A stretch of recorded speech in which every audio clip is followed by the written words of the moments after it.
Great guy. He basically came to the U.S. made already world champion, 5 fights, already WBA champion. When we can be talking about making this fight happen, it's a fight that a lot of Hispanic type people be talking about. You and Morell in the ring, 2 big guys that can collide in a big fight. Yeah, definitely. If we can make it happen this year, then I'll be all for it. You know, David Morell is a great fighter. You know, he's very technical. You know, he's had a lot of big amateur career, and I'm down to make that fight happen whenever. I seen him yesterday. You know, I gave him a handshake. He was a cool dude, and I'm ready to make that fight happen whenever. What do you think about that, Mr. Espinosa? Is a possibility? It's going to make the numbers when we're talking about what is happening tonight in here and seeing this combination, Mexico, Cuba, and a big guy in Morell? Well, you know, putting nationalities and ethnicities aside, the reality is it's 2 of the best fighters in the division. And whenever you do that, we saw that last week. We saw that with Fundora and with Lubin. When you put the 2 elite guys in, you usually get something memorable. So that's the motivation, you know, on that fight. Now, you know, personally, I think, you know, I know, you know, David and his family probably, you know, want this as soon as possible. I'd like to see Morell get a little bit more exposure yet. Let him grow. I'm not a fan of sort of marinating, so to speak, but you know, he hasn't fought on Showtime yet. He's going to fight on Showtime. We'd love to build up his audience, make that a really big fight, because that's skill-wise, it's 2 of the best guys in the division, without a doubt. Jose, like they said before, you the kind of a trainer and dad that keep it for real. You go all about your son, but how big and how important do you see that collision in between Morell and him? I mean, that is a big fight, man. I can't, you know, it gives me chills, you know, just think about it. That's a fight that, also another fight that's very dangerous, a good fighter. And like Espinosa said, you know, we just have to wait and we keep working, staying focused, and whatever comes, you know, whatever they say, you know, we're ready to do. We're here to work, and they do a great job, you know, of the fights that they're doing. Al Heyman, Luis de Cubas, and the whole team, man, they're doing a great job. We just go to the gym, work, and we just wait for the date and the opponent. We never said no to an opponent. To this day, no, we never said no to no one. So we're just here to fight anybody, and I think that's a great fight, and I can't wait to make it happen. David, how comfortable is it to make 168? It's good with a good diet, a dedicated diet. It's not easy, but I can make it good. And that's so I've been in camp since like January 15th. So I've been on top of my diet and top of my water, so everything is going good. It's very easy to make. And that is a lot better than a couple years ago. Yeah, because I feel like when you get as a professional, you know, you got to pay dietitianists and nutritionists.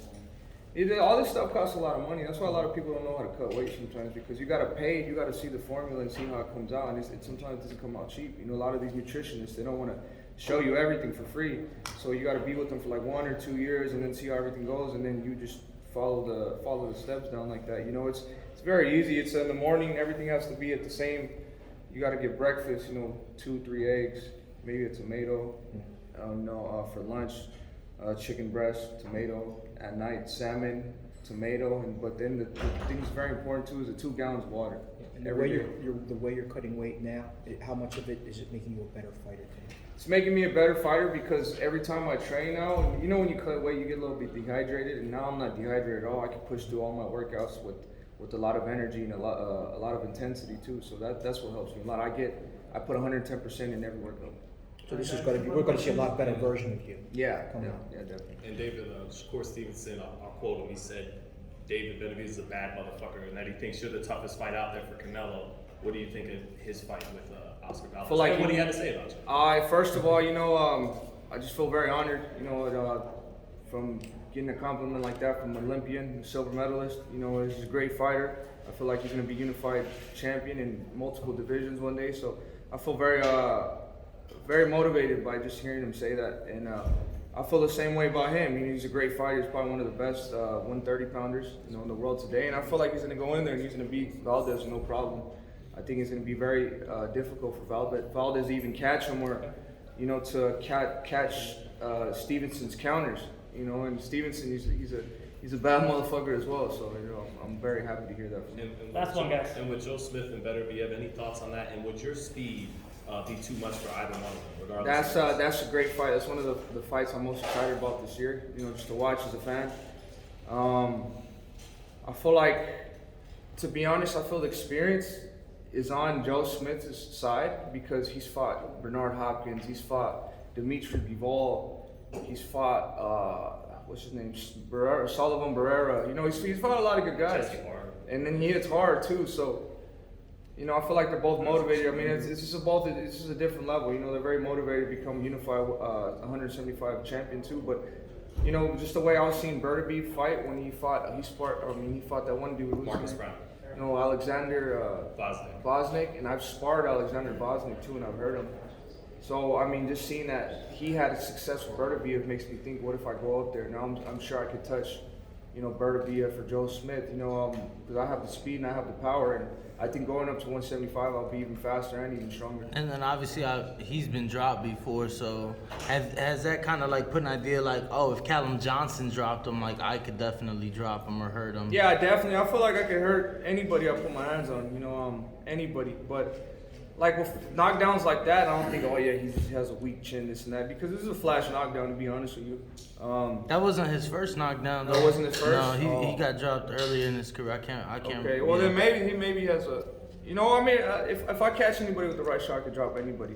But like I said, yeah, I don't think about that. I think about, you know, just being the best version of myself, worrying about speed, combinations, power shots, body shots, and that way I could, you know, when I'm 100% and I can see how I'm doing, then I could look at a fighter and see what I could put in or what the type of combinations I could use.